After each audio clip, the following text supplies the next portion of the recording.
Longo joins us now, and we welcome you to the 700 Club. Thanks. Fasting has been around forever, but going without food, being hungry, feeling like your energy has been depleted. How do most people respond when you talk to them about fasting? Yes, people don't like to fast. Then again, I think when they do fast, they feel a lot better.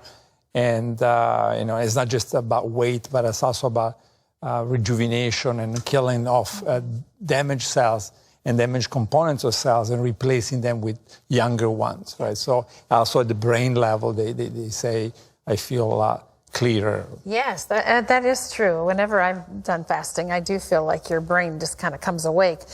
You have something that is a diet that mimics fasting, kind of tricks our body into thinking we're fasting, and it does some remarkable things. Talk about that, if you will. Right. So that came from our studies of the genetics of aging and really connecting components of the diet with genes. Mm-hmm. Once we understood the connection between certain ingredients, for example, proteins that are contained in the diet, they activate something called TOR, S6 kinase, and sugars in the diet activate something called pKa. So once we made the connection, then we could develop a diet that people could eat and be fairly normal diet, but give them the same effects or very similar effects as they would get if they were just drinking water. So you recommend that we should do this fasting mimicking diet 3 to 4 times a year?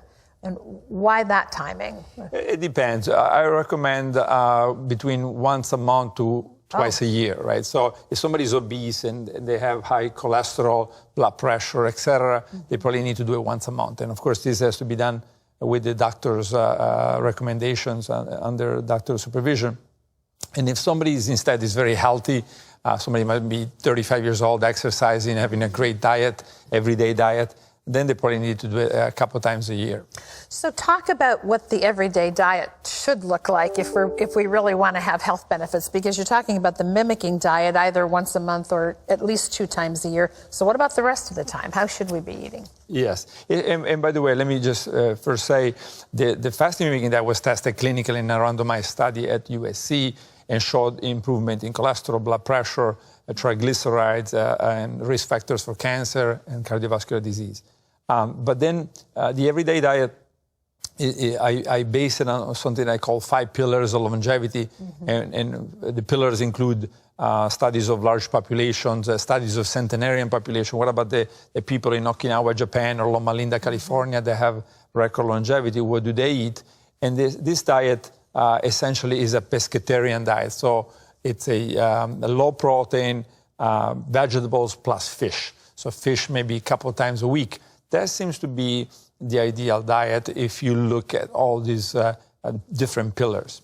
So then there is the 12-hour fast that you talk about that's really a daily regimen that can make a difference in our lives as well. It's between dinner at night and breakfast in the morning. Right. What does that do?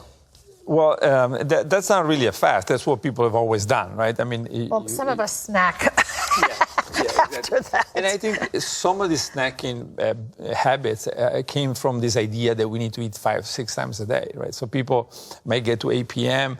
and have only eaten 3 times, and they think, well, the doctor told me I should eat 5 times, so maybe I got a couple more. And in fact, I should have a couple more to be healthy. And so that's not a good idea. And so in the book, I talk about going to 2 to 3 times a day, meals, 2 to 3 meals a day.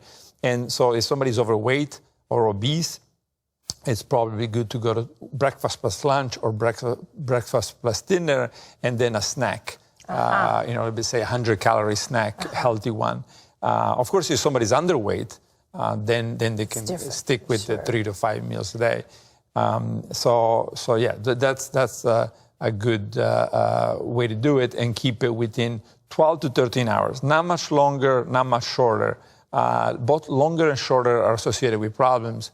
And so naturally, if you look at these people that live very long lives, they tend to do that. They stick within, say, 11 to 13 hours a day of food consumption. It's not a fast exactly, but it is going without food. So what's the right way to start the day at the top end of that, after you fasted all night and you haven't eaten? And most studies suggest a lot of people skip breakfast, and those that skip breakfast tend to have higher mortality and higher cardiovascular disease. So it's for whatever reason, it's good to have breakfast. And so again, don't go much past the 12 hours. So if you have dinner by 8 p.m., then try to have breakfast by Around 8 a.m. in the morning.